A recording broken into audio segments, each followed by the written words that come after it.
like rain. Hi, and welcome back to the Ruby Tuesday. I've got Doug Cockle with me here. Woohoo! It's been a while. Hi, Doug. How are you? I'm good, thank you. Nice to see you again. I've got a lot of questions for you this time. We were just talking off camera for a bit about like the state of entertainment in general, and then in the mix of that with COVID. But I think for the fans of a certain character, I should ask you, has there been any more, or will there be, with Geralt of Rivia? What have you done? The last time I spoke to you about Geralt of Rivia, it was the card game Gwent version. You'd done some extra voices, and it was just coming into Cyberpunk 2077. It was a few months before, and then Cyberpunk launched, and it I have some things to say about that. Yeah. That thing happened. What's happened with Geralt? Well, and you.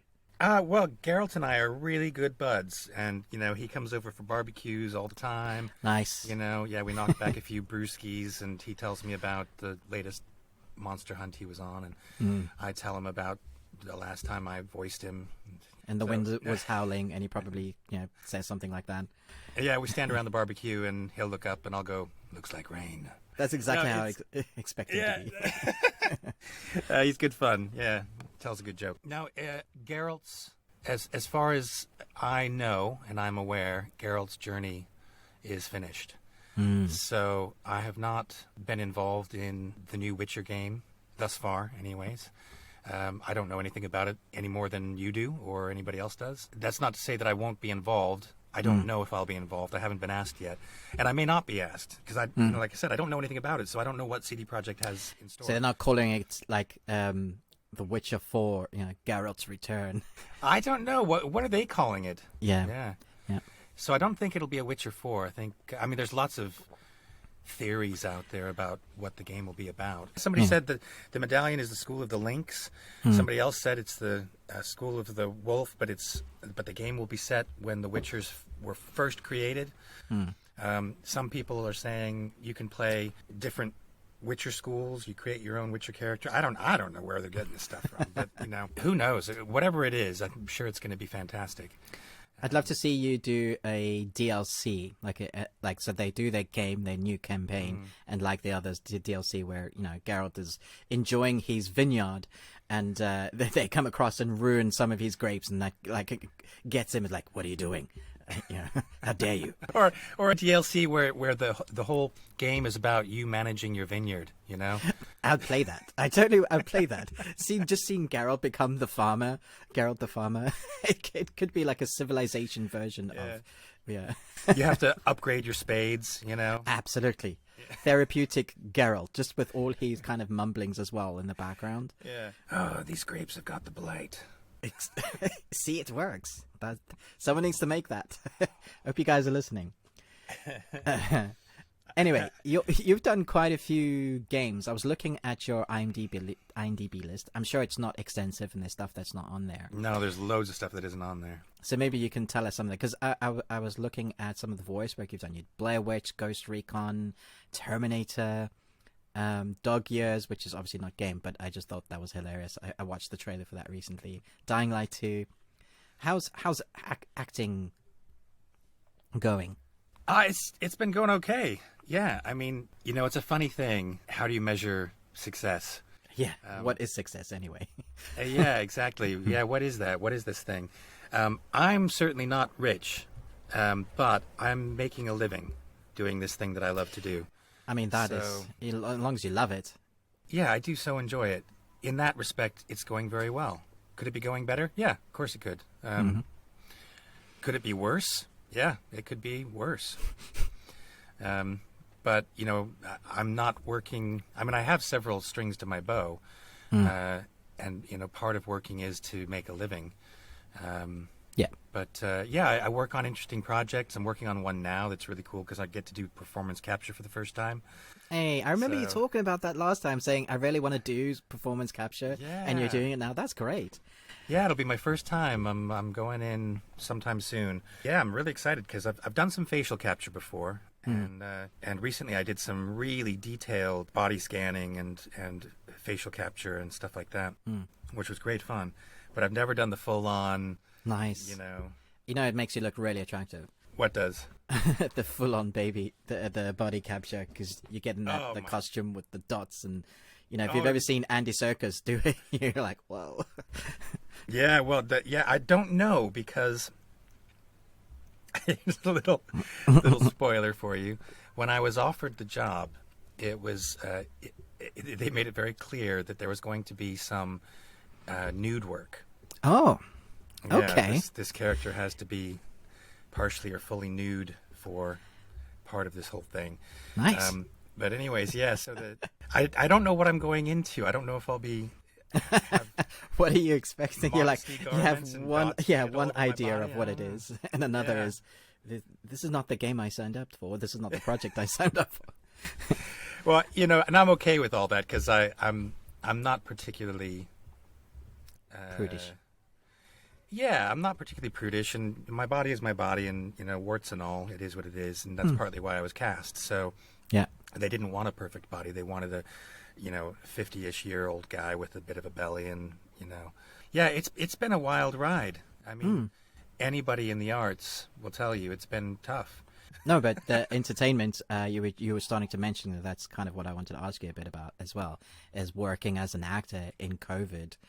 The whole entertainment basically pivoted. When I went to press screenings, I would go to London, or a few other places, and then it was just all at home because they couldn't allow anybody to come. COVID at the height, and that was just the UK. Around the world, it was way worse in places. What was that like for you? Like, what did that entail? Did it change much? Wow. Well, yeah, it changed a lot. I mean, I told you a little bit about this before we started recording, Ruben, so I won't belabor you with details again. For people watching the podcast, I had what I suppose you could call a fairly typical kind of COVID run. I had just started a new teaching job in January 2020, and I was on probation, as you always are when you start a new job. Yeah. And then COVID hit, and it was all teaching, trying to finish up teaching and assessments from home. And this was an acting for film course, so it was acting, but it was acting for film. So there was some stuff we could do via Zoom or Skype or whatever, but there were certain things we couldn't do. It all got very stressful. Anyways, and then for various reasons, my role at the university was deleted, as it were.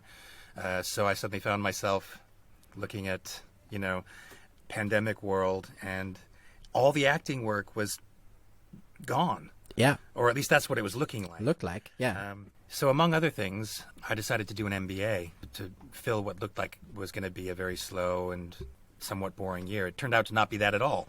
And actually, typical. Well, like I said before, I ended up juggling quite a few things, professional work and MBA studies. It was all good, but one of the interesting things that happened was, and I said I was very fortunate, and I was.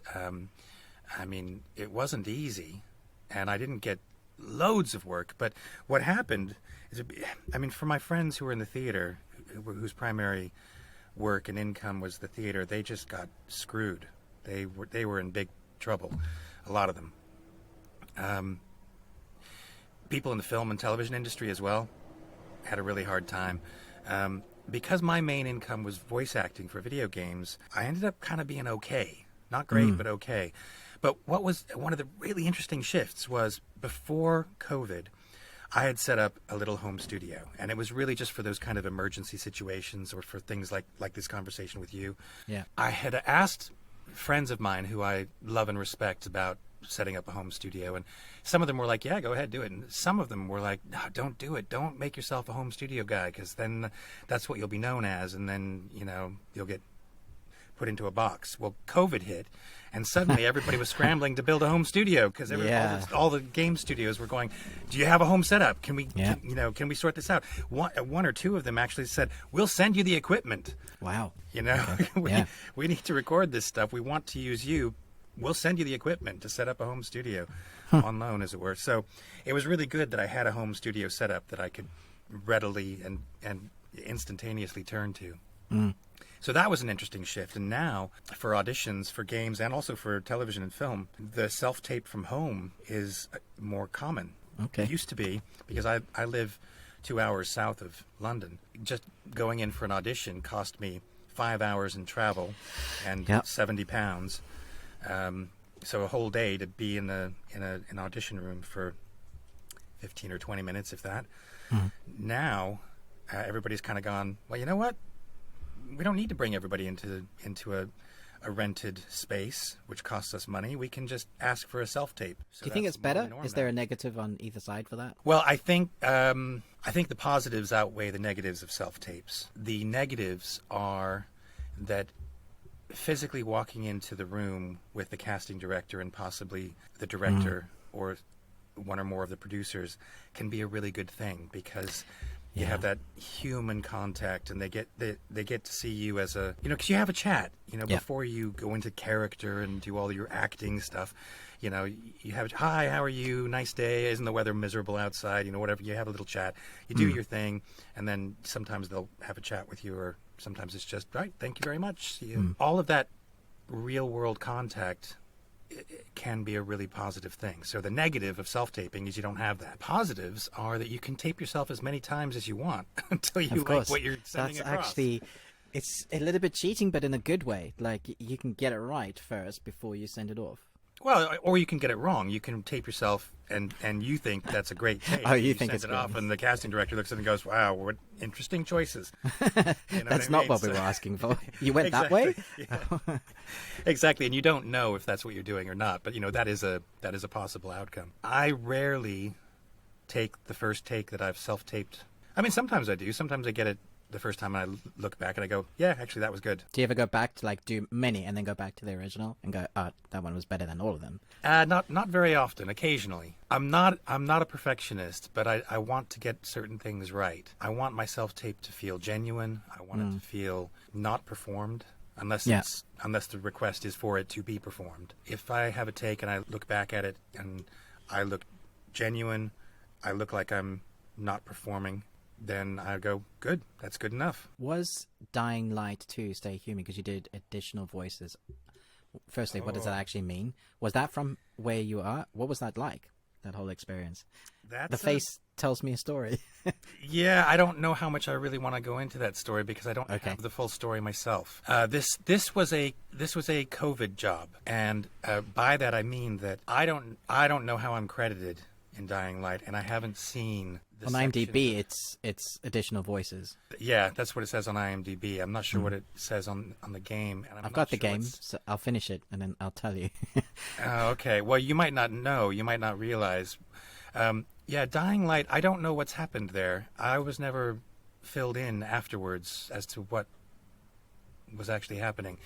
It was a bit confusing. I was brought in because one of the actors playing one of the main roles it got COVID. Right. And for whatever reason, they chose me to come in and record for filler. Could do their voice, or well, in the end I didn't really.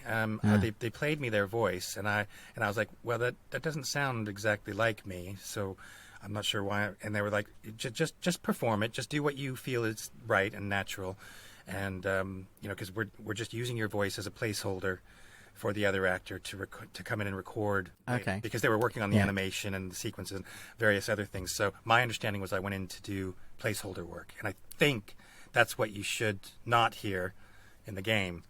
Right. But I ended up recording a lot of material and then efforts for the same character.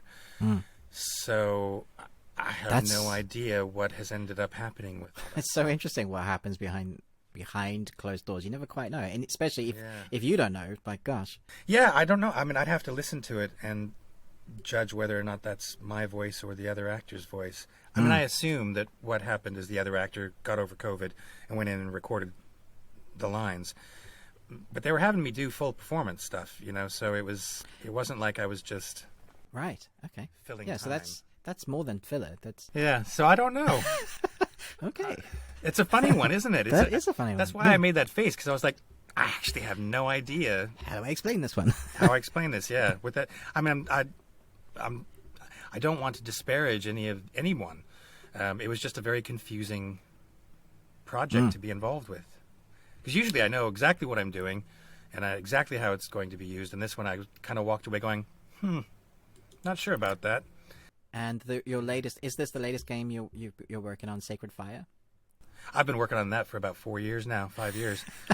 That's a really cool game, and it's also really cool because the developer, at least at certain points, he's a one-man band. Oh, really? Yeah, a guy named Andre, and he's had other people working with him at various points, but at a lot of points that I've been in contact with him, he's on his own developing this game. Wow. So it's not out, but you've been working. Oh, it's out. Okay. Yeah, he's Andre has decided to release it in chapters. Oh, so I he's see. released the first chapter, Yeah. and I just go in and record. I play the player's brother, Vid, and you can play as a male character or a female character. So depending on what you choose when you start the game, Vid responds slightly differently, very slightly differently. So they've released Chapter 1, and just recently they released Chapter 2, literally just a week ago. So they're just releasing the game in chapters. And that's partly because of the way that the developer is working, and partly because because it's an indie game. And they only had so much money for developing it. All these indie developers, they're working on a shoestring. So they're releasing it in chapters so that they can sell chapters to help fund the production of the next chapters. Yeah, if that makes sense. Yeah. So I think it's a really great financial model. Actually, it works. Because otherwise they could just bust their butt, release the whole thing. Yeah, nothing, and get nothing out for it. Yeah, exactly. That's actually quite smart. It's clever. Yeah, I think it's good. Putting my MBA hat on. Financial model. Nice. Oh my God! I was so my dad just then. He does stuff like that. Okay. So Sacred Fire is good. Yeah. So little plug for Sacred Fire. Fantastic game, RPG. Nice. I'm definitely going to add that to my cornucopia list of games I need to play. I love this title. There's a short that you played, Edward Moore or Doubt. Doubt Buys the Whiskey. I think it's one of the best titles to a film or TV series, or a band. Doubt Buys the Whiskey. How do you get involved? How do people approach you? Do they just email you, or is it through your agent for shorts? What goes on there? And then your mind go, yeah, I'm taking that. That looks interesting. Yeah, well, most people approach me through my agent. Occasionally, I'll get DMs on Twitter or things like that. From students. A lot of times it's students doing student films, and I've done a couple of those, or been involved in various ways. I did a voiceover for one, stuff like that. But often I just can't do them because I don't have the time to devote 3 days for free. Yeah, unless they're to something paying proper day rate, which often student films don't. Oh, they just can't. They don't have money. Bless them. They're trying to do good work with no money. It's the student conundrum. Yep. But Doubt Buys the Whiskey was a different kind of situation. It's you mentioned Dog Years before. Yeah. And so I did Dog Years, and before that, with the same production company, I did a film called Future TX. Yes. And on both of those, both of which were paid jobs, the director of photography / cinematographer / camera operator person was a guy named Rady Nikolov. Okay. And we got to know each other. He's a good guy, really funny guy. We became friends. And he approached me with this idea that he had for a short film called Doubt Buys the Whiskey. And he pitched it to me and said, I'd really like you to play Doubt. And I said, okay, well, send me the script, and I'll let you know what I think, and we'll go from there. So I read the script, and I was like, actually, this is fun. This looks good. I'll be a part of this. So I told him I was interested, and then we were kind of getting close to setting some production dates, and he sent me a rewrite of the script, and it was good. It was a good rewrite. I liked it, but there were some things about it I was like, ooh, interesting choice. And so we set up a meeting, and we went and we had a coffee, and he said, we sat down and we were talking through the script, and he had this look on his face like, don't like what I'm hearing. Poor guy. And then he said, well, I've got another thing to throw at you. And because originally it's about a comedian who doubts themselves after a slow night. And so their doubt comes to visit. Hence the doubt buys the whiskey. It's a great concept. Love it. Yeah. Yeah. Originally, the comedian, the stand-up comedian, was a woman. And then Ratty rewrote it so that the stand-up comedian was a man. And that was the thing I didn't like. I was like, I like it when it's a woman because there's this kind of father-daughter relationship that the original script had that I was really keen on. And he was like, well, the reason I rewrote it is because I want you to play both parts. See, I like that. Oh, okay. Because that's like your psyche then. Yeah, that's good. Yeah, so, we had this whole, it's the irony of things, isn't it? He said, well, I want you to play Edward and Doubt. And I was like, oh man, I don't know if I can do that. I don't think I can memorize all those Talking lines. about doubt. Yeah, exactly. Well, I was literally doubting myself. Yeah. You know, I didn't think about it that way. I was just like, oh, Reddy, man, that might be too much for me. I haven't memorized that much script in a long time. You know, I read scripts off of TV screens into microphones. That's my main work. And he was like, well, have a think about it and let me know what you think. Go reread the script again with that in mind, and then let me know what you think. So I went and read the script again with that in mind. I talked to my wife about it, and she said exactly what we've just talked about. She said, you're doubting yourself, Doug, which means you should do it. Outside of your comfort zone is generally where gold is built, as a lot of wise people have said. Yeah, it was an interesting one. I don't often do things that I'm not actually paid for, but this was one of those passion projects. Ratty was just absolutely on it, really excited to do it. He was scraping together, you know, whatever he could to hire equipment and all this stuff. And in the end, we had a fantastic crew who were largely volunteers. They had their expenses covered. We filmed it here in Bournemouth at Chaplin's Cellar Bar, nice. Which I think they gave to us for free. Oh, that's nice. Okay. But we had to, you know, we got in at 7 a.m, and we had to be out by 6. Yeah, of course, because they're going to start earning their money. Yeah. Exactly. Yeah. So, you know, it was always a frantic finish up and stuff like that. So we did 3 days of filming, and then we did some pickups a month or so later, I think it was. How do we see that? How do we get to watch it? It's not on general release yet. It's Ratty's been taking it around to various festivals. Oh, I see. Okay. Is it like a showpiece of what he can do? It is kind of, yeah. Yeah, he kind of wanted to do it to put himself out there. And to put his work out there. You know, he's a filmmaker. He wants to, of course, you know, put his ideas out there. He's got this huge sketchbook, which I actually used in Doubt Buys the Whiskey. So there's a bit of Ratty in the character of Edward and Doubt. And so there's a scene where, I mean, it's only a short film. It's only like 7 minutes long, but there's one scene towards the beginning where Edward is sitting at the bar after his show.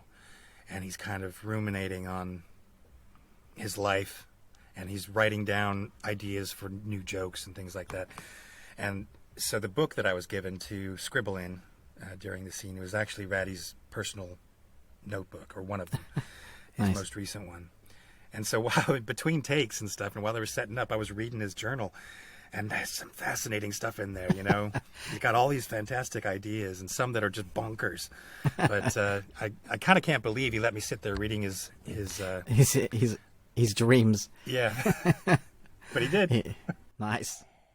Getting to know the inner workings of his mind. It'd come out on general release sometime in probably 2023. Kind of as a wrap up, and still talking on the end tail of entertainment. Because we're coming out of COVID, although some places are seeing resurgence, because I feel like COVID is the new norm, like cold. They're just here to stay in some variation. We're going to get these kind of variations, and we just have to live with it. And that probably is more close to the truth than some people would like to admit, that COVID is going to be here for a long time. But the entertainment industry is kind of shifting again towards people actually going out to the cinema, you know, buying games again. I think people were saving their monies a lot because they didn't know, like a lot of people, where paychecks were coming from, because a lot of businesses were closed.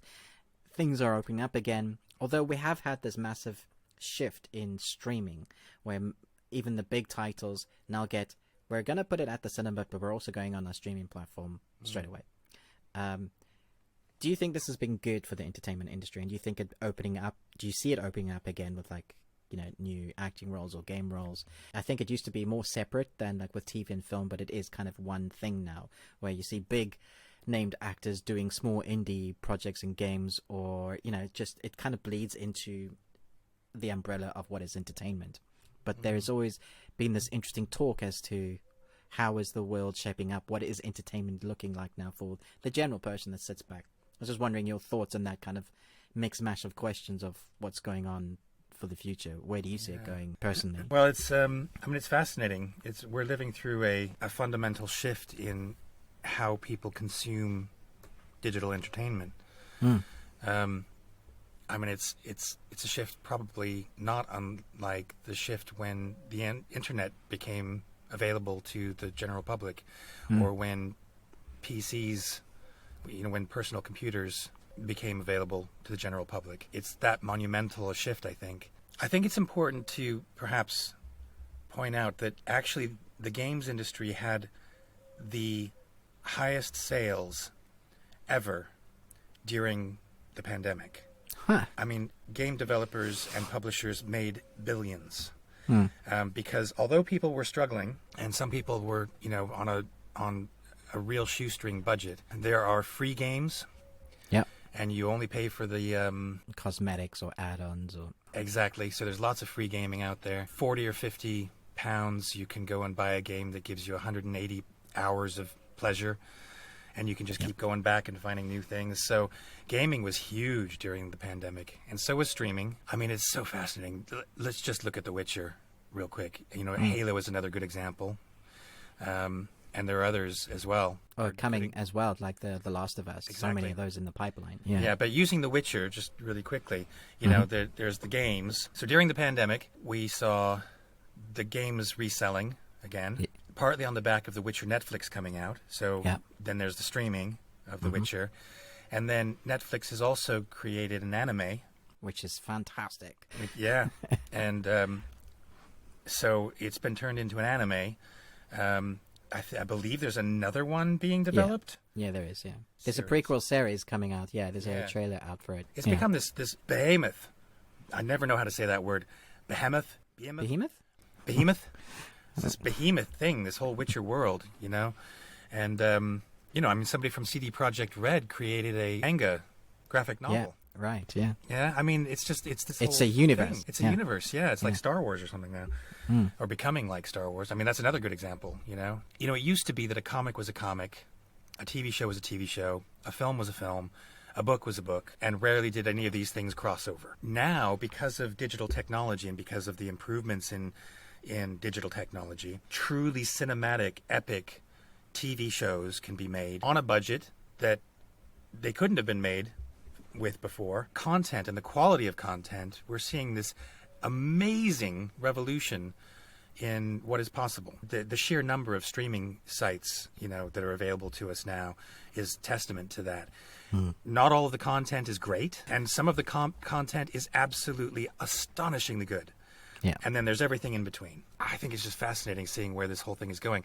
In terms of an actor in this world, what I think it means is that there are more opportunities than ever for people to work. On the flip side of that, there are also issues around pay and conditions. These things used to be more tightly controlled and watched over by bodies like Equity and SAG-AFTRA. Right. And because the technology and the possibilities are moving so quickly, these bodies just can't keep up.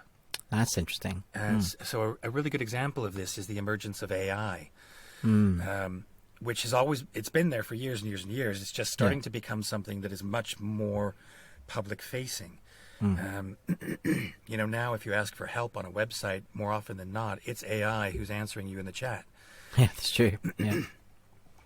But just for an example, I was approached by several companies, one in particular, I won't name names or anything like that, but an AI company who wanted to create a database of my Geralt voice for people to purchase Right. and use.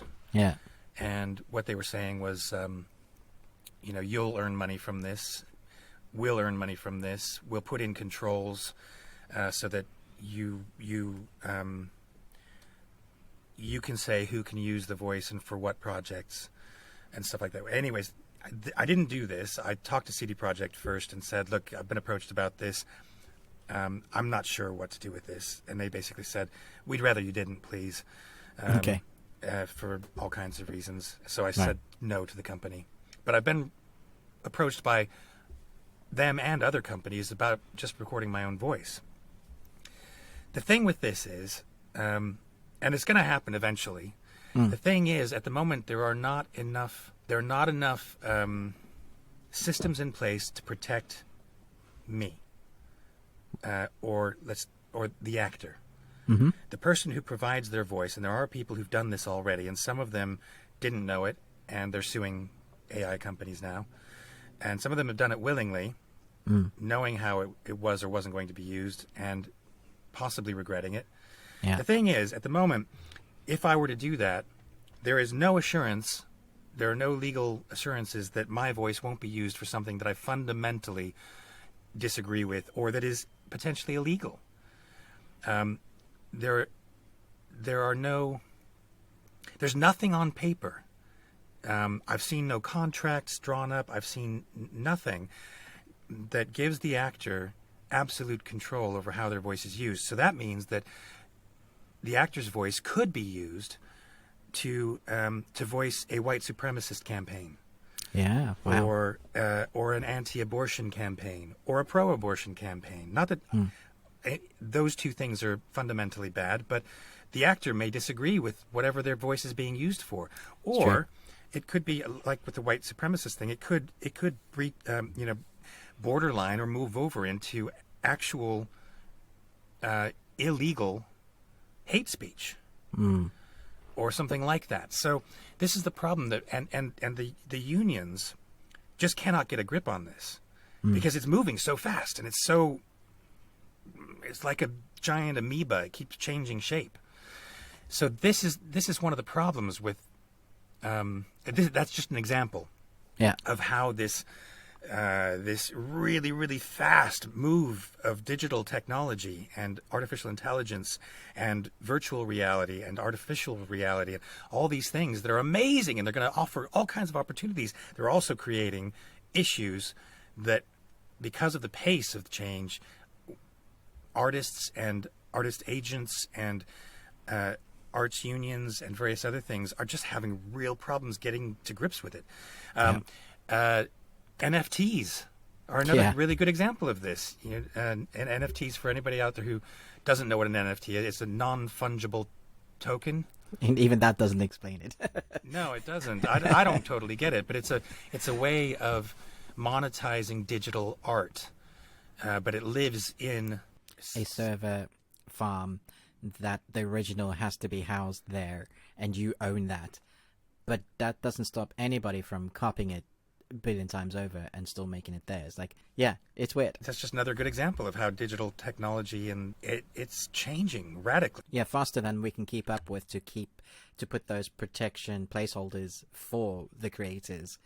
Like last night, I was just messing with an app which pushes your face on deepfake technology onto like great bits of film that you would have loved to be in the character. And like, I was Qui-Gon Jinn in Star Wars, and they put like 10 seconds and I'm swinging a lightsaber, and I have my glasses, but they've kind of just morphed my face in with, the beard. I'm like, it's great. Now I'm a Jedi for 10 seconds. But you take that deep fake technology, add your voice in, and the next thing you know, you're off doing something totally not, whether it's bad or good, it's not you. You didn't consent to it, but there's no protection for it. Yeah. Yeah, and there's at least one mod that I know of that has used my Geralt voice to voice their mod of the Witcher game. Yeah. And that's without CD Projekt's consent or my consent. It's the last time I looked, it was it hadn't been monetized. Right. The people who had done it had a donation box that was all about, if you like our work, please feel free to donate. If you like the work I've stolen, please feel free to donate. Well, I didn't say that. I said that. But it's it's kind of. I mean, I'm not saying they're bad people or anything, because they were actually, the mod they created was actually pretty good and true to CD Projekt's work. Okay. It's just that, where's the line? Where's the line between borrowing other people's work and doing your own work and then monetizing work that is when does it become? When has it changed enough to be your work? For example, whenever I do a review, I grab a trailer and I'll chop it up and I'll put little bits of the trailer over the review so people have a reference for what I'm talking about. Yeah. But that is still all theirs. They could totally go, nah, we're gonna copyright, and they often do get copyright ID. Like, well, that's our content, but they claim your whole review, which is another whole story. Yeah. I'll just do a boring standard square face, and you can look at my boring face and watch my mouth move for 7 minutes, or I can make it more entertaining. Yeah, exactly, and there's a line as well, because CD Projekt, I was talking with them about all this stuff, the AI and the mods and everything else, and I actually had interacted with their one of their lead legal advisors and stuff, and one of the things that I was told was, we CD Projekt, we don't really want to discourage the modders, because many of them are doing really interesting work that's pointing back to our work, which is great. It's free promotion. It's free promotion and publicity, and as long as they're not taking the piss, we let them do what they want to do. It's fine. So I think there's a certain amount of that as well. If people are, for any artist, there's a certain amount of, if you're giving a nod and it's a good nod to work that I've done, fantastic. I appreciate that. You like my work and you want to be part of it. That's a compliment. There's certainly two threads of thinking I've found for myself. The most part is there are literally probably half down the middle. The guys that go, yeah, thanks for talking about our film or our game, use our stuff, so you're basically pointing to us, free marketing and promotion. And then there's the other side of the camp, like, how dare you even look in our direction? We're taking all of your content, even if you use 1 second, one still. You're like, we've got your money now. And I always found that quite rude, because not only did they say, no, you can't use it, they're like, no, we're monetizing that on your review or playthrough or whatever content you've created. It's a weird world, that one. Yeah. There are platform hosts and creators who create avenues for content creators, but then they take such a big cut of whatever revenue that content creator makes. Yeah. It's just a bit taking the piss. Yeah. But it's the world we live in, because there aren't enough platforms for people to go somewhere else. It's not a buyer's market. Yeah. I mean, like, if you had an issue with YouTube, where else would you go? And Amazon was going to be starting one, they never did. But like, literally, there's nothing in comparison to that. Yeah. When the market is that thing, what else do you rely on? Well, and it's interesting, isn't it? Because technically that's a monopoly. Yeah. And last I heard, monopolies were illegal. That is true. At least in most Western countries, yeah. Yeah. Difficult to see where it'll all end up. Especially if Elon Musk buys Twitter. I don't know, he's on and off with Twitter. Who knows what he's going to do next? That's a whole nother conversation. Last question before we wrap up. Because you were talking about the short films, have you ever been asked to do, like, Geralt shorts? I have, yeah, and I've done a couple. But you have? I need to find them. They, well, you have to look up mall cosplay. Okay. Because I certainly don't tend to look anything like Geralt, so it's. But you could do costume. I could. I know. It just feels narcissistic for me to dress up as Geralt. Yeah, I suppose it would do. This guy Ben, his business name is Mall Cosplay, and he does a fantastic Geralt cosplay. CD Projekt Red hires him to go to To do like the Comic-Cons. Exhibitions and things like that. Yeah, he's approached me a couple of times for a couple of videos that he was making, asking if I could do the voice. Because he's German, so he has a German accent. He speaks English very, very well, but he has this German accent. And so he doesn't sound much like Geralt. Right. But he looks so good. And we met at Gamescom about 4 or 5 years ago, something like that. And we knew about each other. And when we met, it was like, hey, big hug.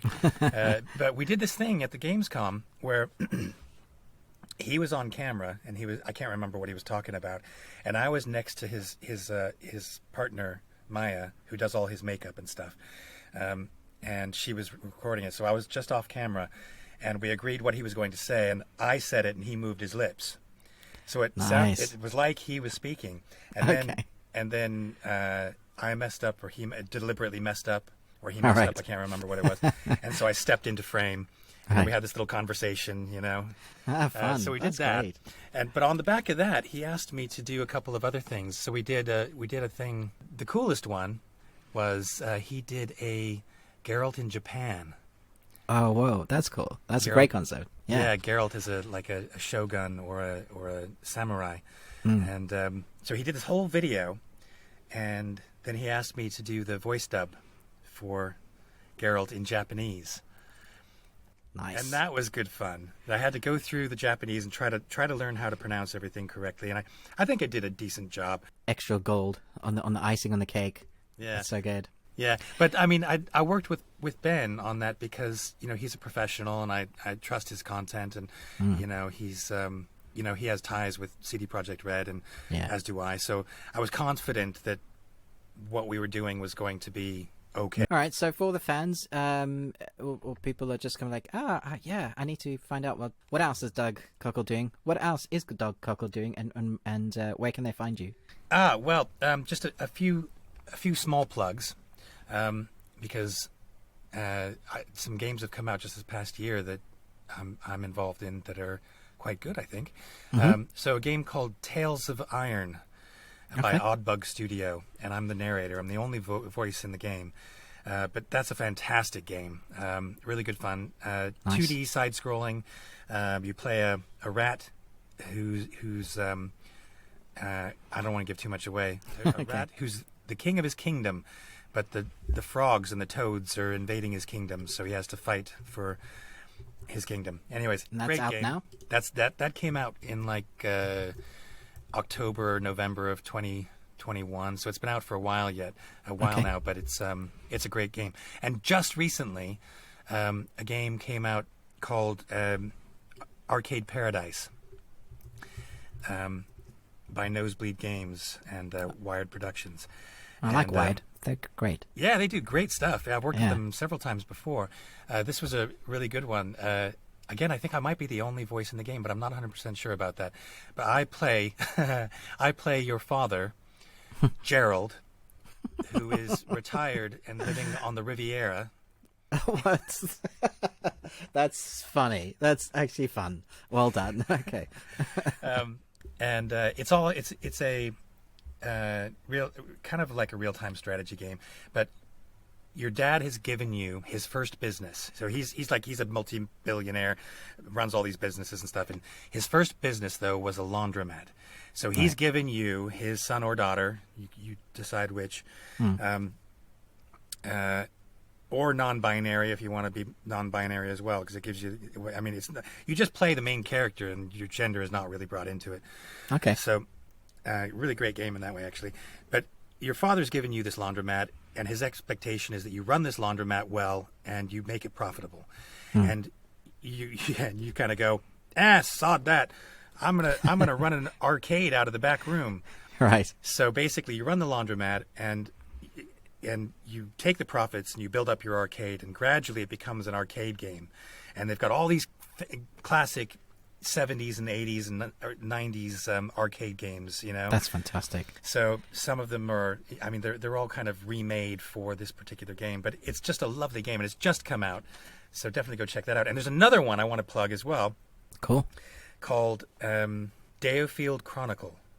Wow, I haven't even heard of this one. Okay. Well, there's a trailer out, and I'm not exactly sure when it's actually going to be published. Right. It might be out there now. I'm not sure, but they put a trailer out, so I can't actually talk about it. And I'm the narrator in that, so I'm in the game throughout, telling you what's what. And I haven't seen a lot of footage, just a little bit of animation, so I'm not sure exactly what the gameplay is going to be like or anything like that. But there are a lot of really good actors in it, and based on the story that I was able to see, it looks like it's going to be a good game. So, DioField Chronicles, check that out. Yeah, there's first 14 minutes. IGN have got that out on their channels. Yeah, those are the things that I can actually talk about. There are other things in the works that I can't talk about, but yeah, another time. So you can find me on Twitter at DCockle, or on Instagram, it's just at Doug Cockle. Awesome.